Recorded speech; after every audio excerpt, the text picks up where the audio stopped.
Howdy-ho, campers. We are back with another episode of Podcast for Your Life, where we share thoughts from our life for yours. I'm Jason. I'm Jam. And today, Jam, what are we going to be talking about? If I read right, we're talking about ellipses. Ellipses. What's the deal there? Ellipsis or ellipses? I think cis, like ellipsis, is singular. Yes. And ellipses is plural. Interesting. So, like, That makes sense. Let's make sure people know what ellipses are, because they probably do, but we have to make sure we know what they are too. Yeah.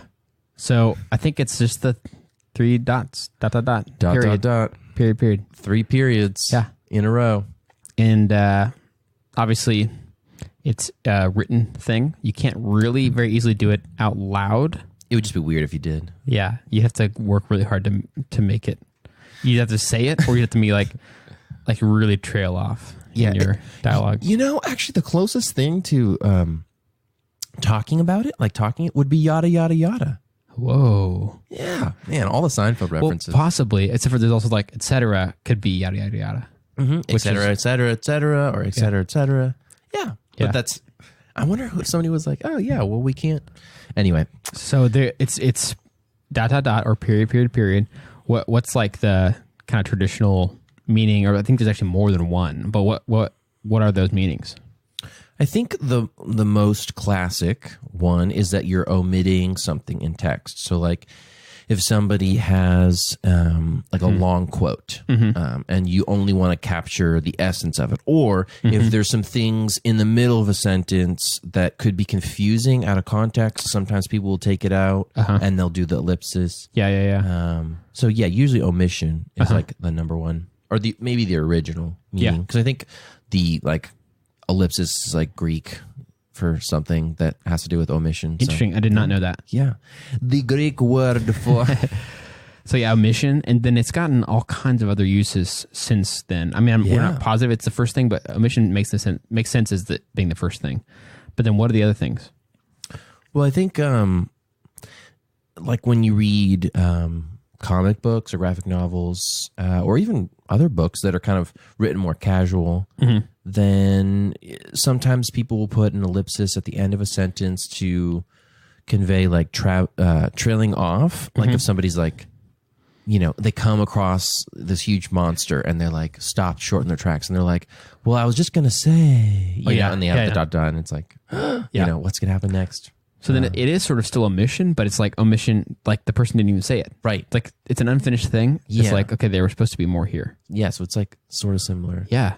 I found that nowadays that most of the time that I see ellipses is in kind of like people texting or messaging or social mediaing or whatever between each other. And it's used in, not every time, but one of the common uses I see is now like kind of a passive aggressive kind of deal, or sometimes it's just suggesting something without outright saying it. So maybe it's not passive aggressive, but it's like, I can think of a way to fix that, you know, where it's kind of like, interesting. Here's me not fully saying something, but you kind of get what I'm saying. Yeah, passive aggression, that stinks. Yeah. So I feel like that's kind of where I've seen it most of the time now, unless I'm reading a novel or something. Yeah. Well, did you have a recent example of that? Is that why this has been on your mind? Yeah, it did come up recently. So it's actually not like that like crazy of a situation, but I never use them, and Really? Em never uses them really. And so the other day we were texting as roommates, Em and I, and then the couple that we live with, and I forget exactly what we're talking about, but basically, we were saying like, you know, let's not really do this. Let's just not worry about this thing or whatever. And she was like, well, yeah, and I guess for the most part, the damage is already done, ... Kind of like not fully saying. The suspense. Yeah. It's like, wait, what is that going to mean? Left me hanging. And I was like, yeah, you're right. But don't ever use ellipses with me ever again. And I didn't really realize how strong a feeling I had about it until then. I kind of said that as a joke, but like, I was like, wow, I really hate them. I didn't think I like fully realized that. Wow. But until it was like in that kind of a cliffhanging way where you're like, you're just like, what you really crave in that moment is just the full message of what someone's actually trying to say instead of just half of it. Yeah, that's weird. They could have just said the whole thing. Yeah. I used to use ellipses a lot. Ellipses. Oh my gosh. We're going to go through this whole episode and still not be able to pronounce it correctly. Oh yeah, I actually do that too. I say ellipses because it just ellipses. It just sounds cooler. Yeah. It's a long E. I used ellipses. Good Lord. I used ellipses a lot when I was probably like in college because I would use them for comedic effect. Almost as if I'm waiting for the audience to laugh. So it's almost like the audience cue to laugh.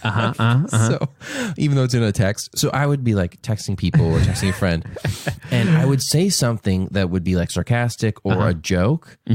And I would end the joke or the punchline with an ellipsis. As if like, if I was in person, what I would be doing in that moment is I would be like giving them that kind of like sly smile or winking or something. Like, like get it. You're like, oh yeah. So anyway, but I don't know if it ever translated. I never polled my friends and be like, does it make sense when I use this? But seriously, what if you had a friend who just every time thought you're being passive aggressive? Like, wow, Jason is just not. He's in a bad season right now. He's just not. And I was always like, man, that was a good joke. And then they all moved away. So I don't remember exactly when in grade school you learn about ellipses. Yeah. But I remember it's like, let's say like a third grade or something like that. I have this memory of going to the bathroom during language class or English or whatever, coming back and the teacher being like, basically like, and that's what ellipses are. So it's like I missed the meat of it, dude. So I had to piece together over time myself how to use those. And partly because of that, I was really, really cautious. And so I was a little bit uncertain all the time about like, how should I use this? Like, when should I do blah, blah, blah. But I think that is kind of what gave me a bent of like, you don't like it? Not liking it because I'm kind of like, well, what I came up with is that there's not a lot of situations that really, really need it other than omission from like a quote. Yeah. But like, makes sense. Because I wasn't totally sure, like, what's the most appropriate use in other ways, I never landed on anything. So now when I see it in any other way other than omission, I'm a little bit like, I don't think that was necessary, you know? Yep, it's true. It's all my fault though, because I happened to go to the bathroom during that time. And I still remember not getting the actual legit lesson about how to use them. Wow. Like, who knows what my teacher said? Who knows how she felt about them? What her recommendations were? Yeah. I have no idea. Yeah, her like lifelong experiences with them. Yeah. I guess we'll never know. Yeah. ... When I was in journalism school for college, I think I vaguely remember the professors discouraging us from using them because journalism, you're reporting, you're quoting people, and I think that part of the maybe public opinion about ellipses is what did you omit? Like, what did you leave out? And sometimes it does feel like that, like when I'm posting a quote online or, it's like, wait, what, but if I like read something, I'm like, yeah, out of context, this isn't going to make a lot of sense. I'm just going to take this small chunk out that's not necessarily essential to the quote or whatever, or soundbite. But there is that kind of, a lot of times if people are like, okay, well, that's really suspicious. Like, why did you take out the middle of this? Yeah. And what do you say? Yeah. And are you changing the message by doing that or whatever? Exactly. Yeah. Like somebody could be talking about like olives, and you take out the part that specifically talks about olives and then the quote can be used for anything. Anyone. Yeah. We see it all the time on like, movie sleeve jackets or posters where it's like magnificent, but there's like ellipses at the beginning and the end. So you're like, who knows what it was actually said? It's like, this is a magnificent tragedy, or like, this is a magnificently like horrible take on this classic story. Like there's no way of really knowing like what was actually said. And what if they just do that for dramatic effect? Or what if it is taken directly from a quote? Yeah. And it really could not be like actually changing the meaning, but you just don't know. I think that's really what it is. I don't want to assume that it's every time it's happening that way where someone's actually changing the meaning of something. Yeah. But just the fact that it leaves it open to where I'm like, if you had the full thing, I feel a little bit better about this message. That's right. Some of those movie critics, though, they could be long-winded. So for the sake of fitting it all on a front of your DVD cover. Yeah, whoever, like, there's a movie poster designer is like, okay, we got a review in, awesome. And it's like, oh, yikes. Oh, 7 paragraphs. Okay, let's see. What's the best 2 or 3 words out of here? What adjective did they use? Yeah. That's like... Magnificent. Perfect. post it. Cool. Well, any other thoughts, Jim? I'm trying to think. Because otherwise we do like the rest of this episode's just going to trail off like an ellipsis. One thing I've noticed happening sometimes recently is people deciding to use a different amount of periods for kind of the same effect. They're trying to do the same thing. Yeah. They'll use 2 periods. Or like 20. Or like a lot. Yeah. And I'm like, every time I'm just a little bit like, did you think that meant something?